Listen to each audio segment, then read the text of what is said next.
Have you ever looked at your Anglican priest standing at the altar and wondered, how did he become a priest? What if I told you that the person sitting beside you in church every Sunday could one day stand at the altar wearing the robes of an Anglican priest? You may be thinking, a priest? Me? But I'm just an ordinary church member. Maybe you have never preached a sermon. Maybe you have never imagined yourself standing behind the pulpit. Maybe you simply come to church, worship God, serve where you can, and go home. But what if God is calling you to something more? Can an ordinary Anglican church member really become a priest? The answer is yes. God can call an ordinary person into an extraordinary ministry. But becoming an Anglican priest is not simply about deciding one day, I want to be a priest. It begins much deeper with a calling, followed by discernment, spiritual formation, education, testing, and preparation. In this series, we're going to take this journey together.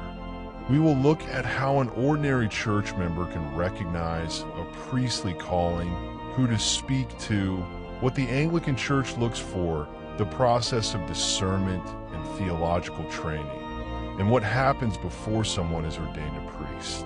And here is the question I want you to keep in your heart throughout this series. Could God be calling someone like me? Perhaps the answer is no, but perhaps you have been hearing the call without realizing what it means. This is where the journey begins. Picture the person 2 pews ahead of you next Sunday, the one who reads the lesson a little haltingly, who stacks chairs after coffee hour, who has never worn a collar in their life. Now picture that same person, 10 years from now, standing at the altar in vestments, breaking bread for the parish. It is not a fantasy. It is, quite literally, how almost every priest in the Anglican Communion got there. There is no side door into ordained ministry reserved for the specially credentialed. No seminary admits you straight out of nowhere. No bishop ordains a stranger. Every priest was, at some point, an ordinary church member, a communicant, a volunteer, a person sitting in the pews wondering, sometimes with excitement and sometimes with dread, whether God was asking something more of them. The question isn't really whether an ordinary member can become a priest. The question is what that becoming actually involves, and whether you're willing to walk the road. It starts with a whisper, not a resume.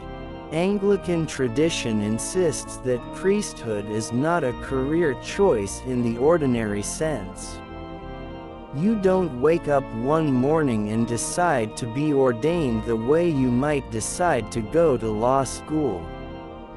It begins, instead, with what the Church calls a calling, a sense, often quiet and easy to dismiss, that God is inviting you into a particular kind of service. This calling rarely arrives as a lightning bolt. More often it looks like a persistent tug you feel during worship, especially at the altar. Other people, a rector, a mentor, fellow parishioners, independently telling you they see something in you.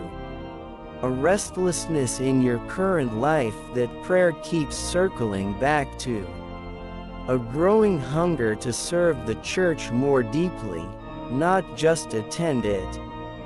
That last point matters enormously. Anglican discernment has always been wary of purely private conviction. If you alone believe you're called and no one else in the community sees it, that's not disqualifying, but it is a signal to slow down and listen harder. because a calling to priesthood is understood as a calling to and from a community, not just an individual project. Once that inner sense takes root, the Anglican path doesn't rush you toward ordination, it slows you down, deliberately. This stage is called discernment, and it is arguably the most important part of the entire journey, because it protects both the individual and the church from a mistaken sense of vocation.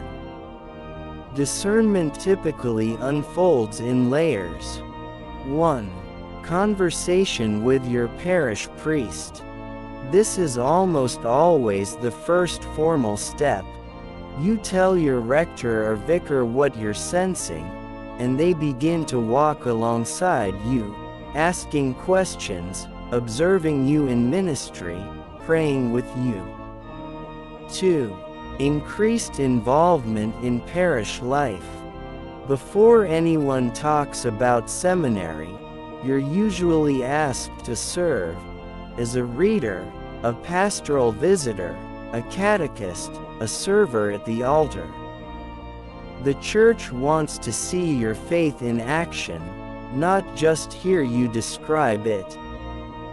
3. A discernment committee or group.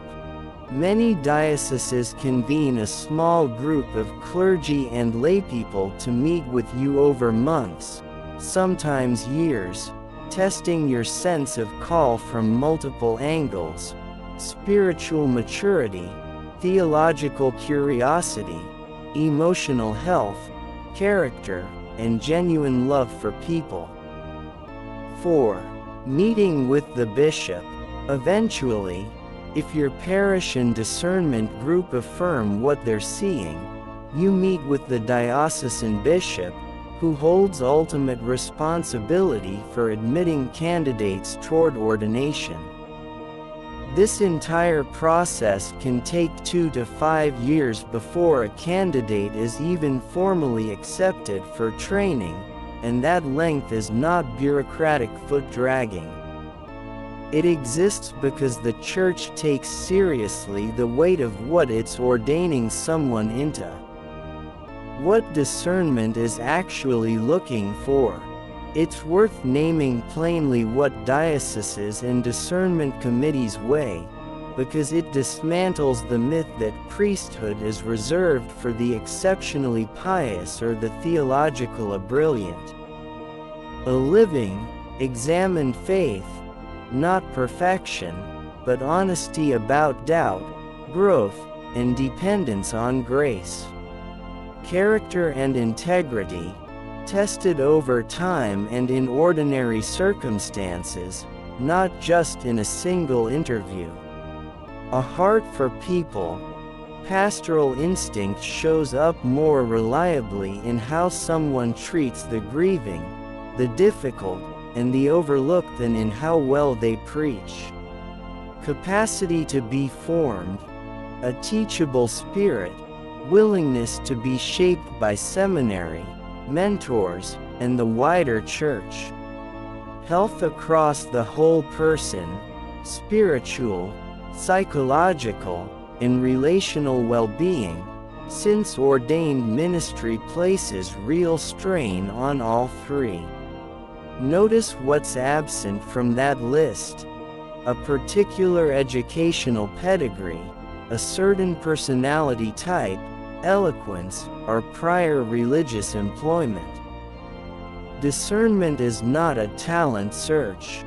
It is a communal act of listening for where God may already be at work in an unremarkable life. The road ahead.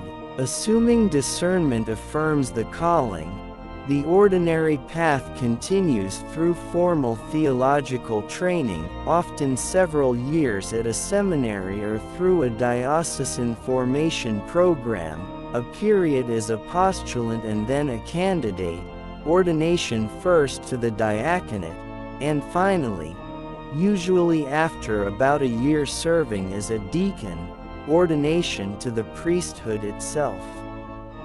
But all of that structure, however important, is downstream of the first and most fragile step, a person sitting in an ordinary pew, sensing something stir, and having the courage to say it out loud to someone else.